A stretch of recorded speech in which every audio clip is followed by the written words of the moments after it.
Hey guys, Enis here, Whiteacre Properties.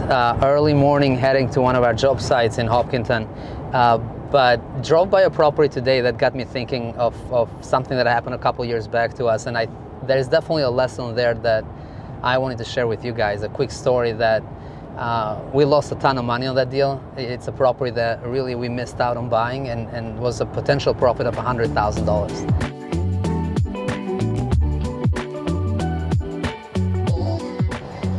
So hope you can learn from this, and if you're ever in a similar situation I don't want you guys to lose on a deal. So property in Wayland, we're going to show you the exterior of what it looks like, but it's a Cape Cod style house with a big barn next to it, and it was a direct mail lead for us. We do a lot of direct to seller marketing.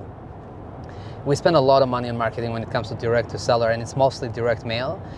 So when we get these qualified leads, it's really exciting. We look forward to it because that's when the marketing pays off. So we got the call from the lady, and she said, my mom is ready to sell, and I believe they inherited the property. So they were the executor of the estates and had inherited this property. They lived in Connecticut, so they were out of state.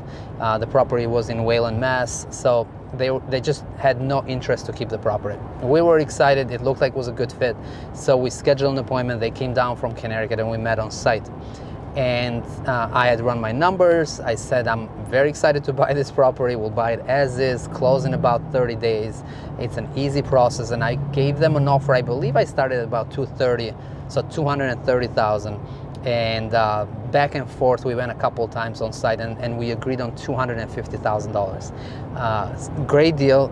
Wayland is a great town, and this was a property that we thought we could fix it up, put probably about $100,000 into it, and sell for $500,000. So it was going to be a great deal, and it didn't work out. And the reason why it didn't work out is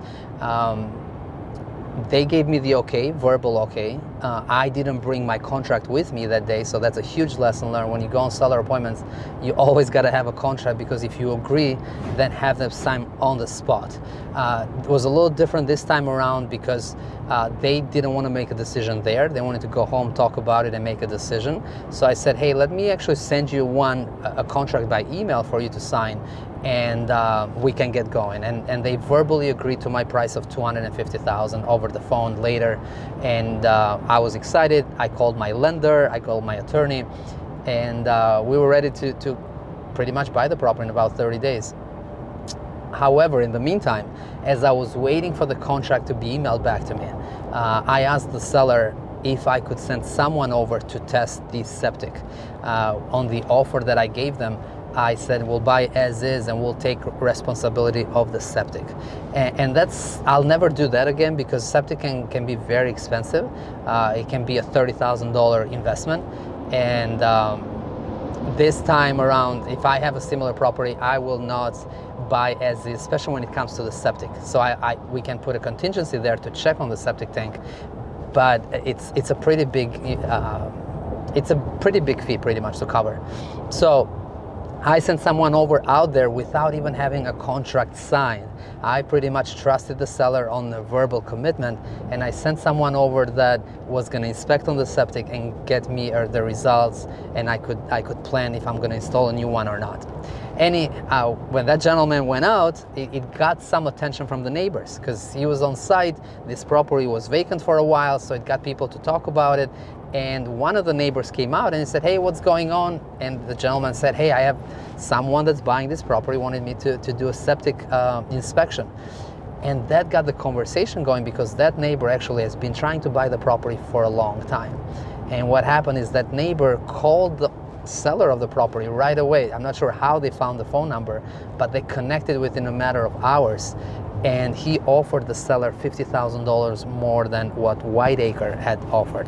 And $50,000 was a lot of money. The seller signed with him immediately and got the property locked with him and cut me out of the deal. And when I called to actually get the copy back, she said, I'm really sorry, but I signed with someone at a higher price. And she told me it was $50,000 more.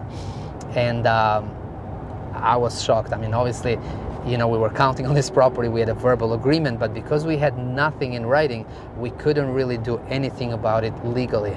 I checked with my attorney and she said, you got nothing. I mean, you don't even have a text message showing that she accepted your offer. You don't have a case here to do anything about it. So I was devastated. It felt, I felt cheated on the deal, but at the same time, I was at fault for not getting the contract signed first and then doing all the next steps.